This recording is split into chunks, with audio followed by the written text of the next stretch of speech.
độ cản nị về cái đồ xía tiền trin lệ bắt té măng tóc mày nè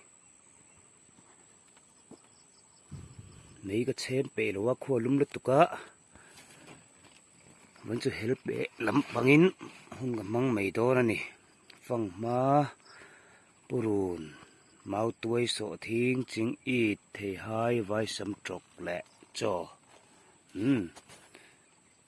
mà cho sinh nè hắn vẫn chú hun cầm măng mấy đòn hết là hiện chỉ thắc ấy thì tôi ạ cần măng nghe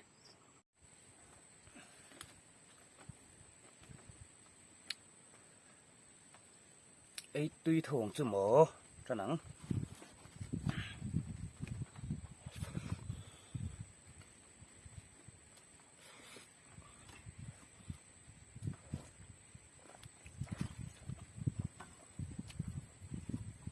tuy xịt cho nắng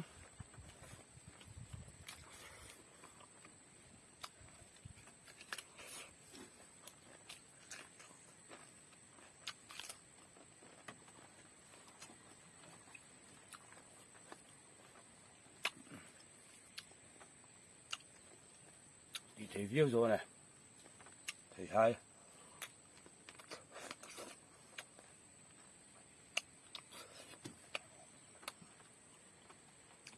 mù kê mà nó sẽ tới nè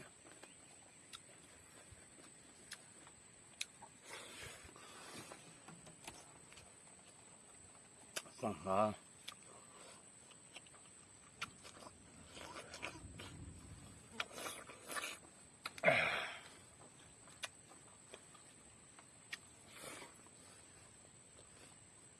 chỉ thắc cái bôi mỏ tóc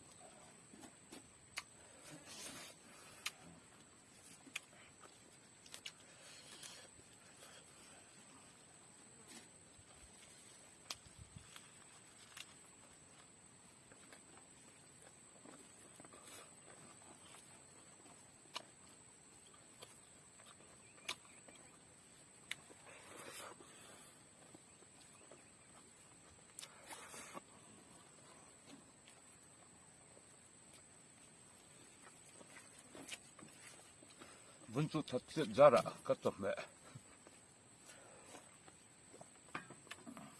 tôi về thôi thế thì các tập mẹ đưa khuy mày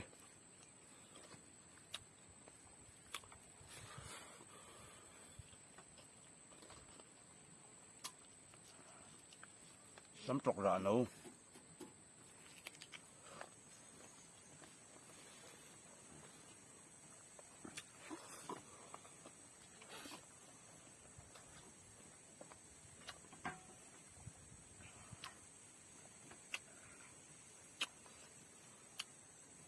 줄 말더라 너가리요?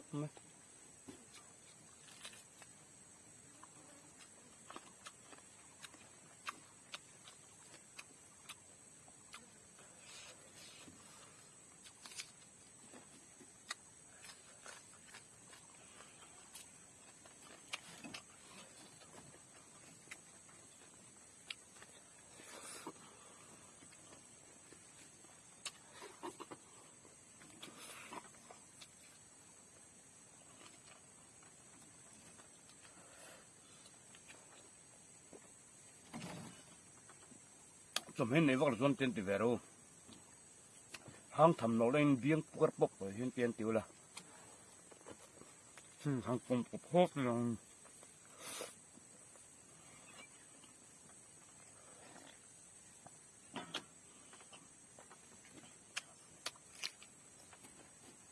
tuy đủ tục.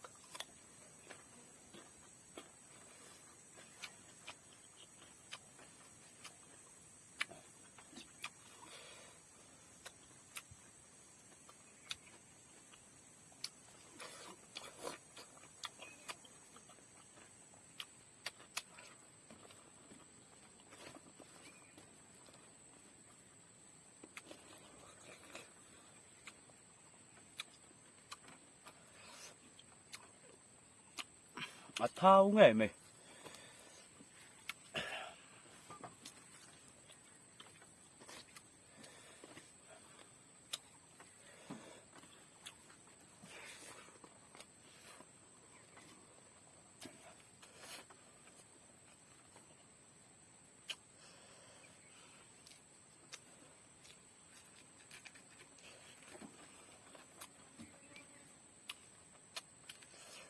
máu tuổi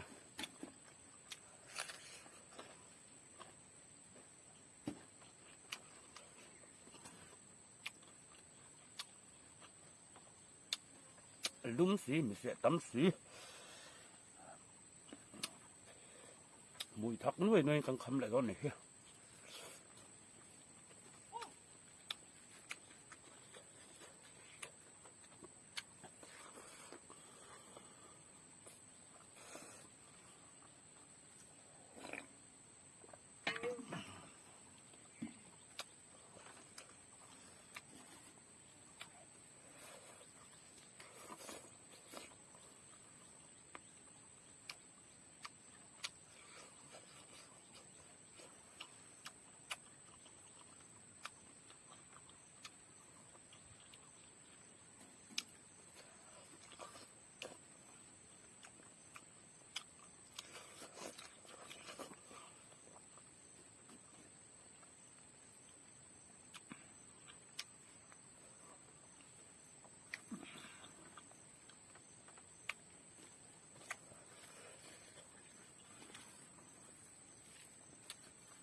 ơi kìa kìa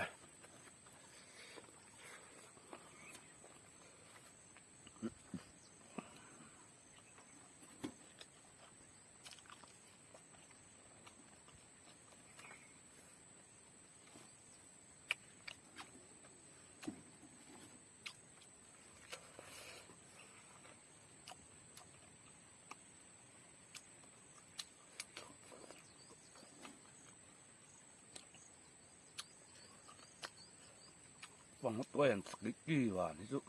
mình là việc khóc mãi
rồi mình chạy lầu cắt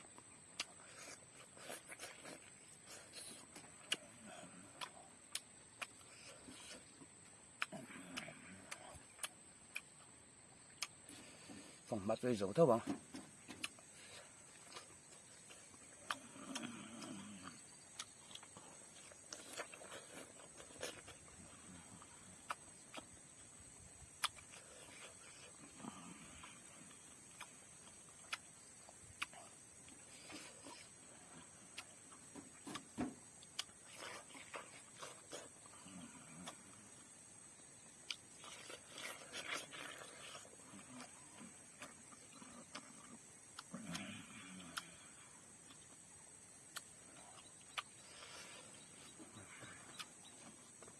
vàng nồi kem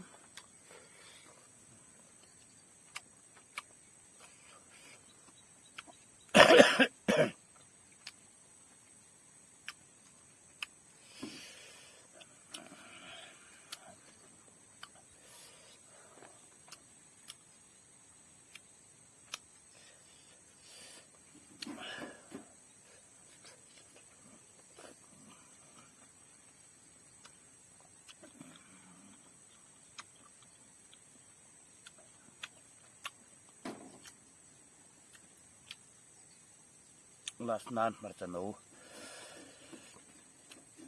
cái tìm ấy chút rãi nghe khoa lùm vắng thật lâu giọt nè nấu cả thân nè ha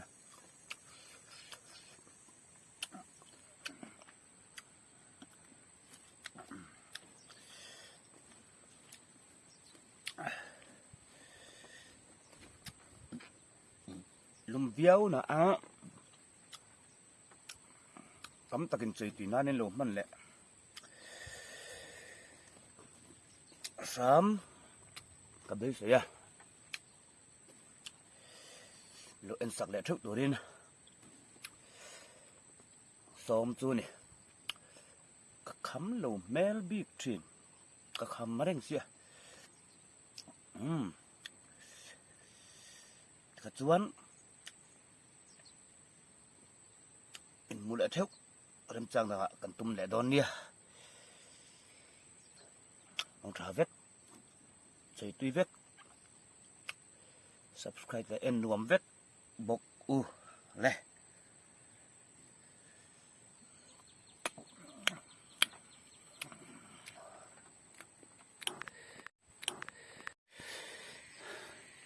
ăn tùy chú lung ngậy khạc vật lậu hề hắn chôm lại bục tụt chú hề lung ngậy khạc lậu aran dur lại khui tỏ mày khi ta có chuông lắm ạ nó chính là lum cái tiệm em hay khó được miền dễ mà chỗ cái in nôn lệ đô nó mà đi tùy cẳng ở đồn lệ lệ mày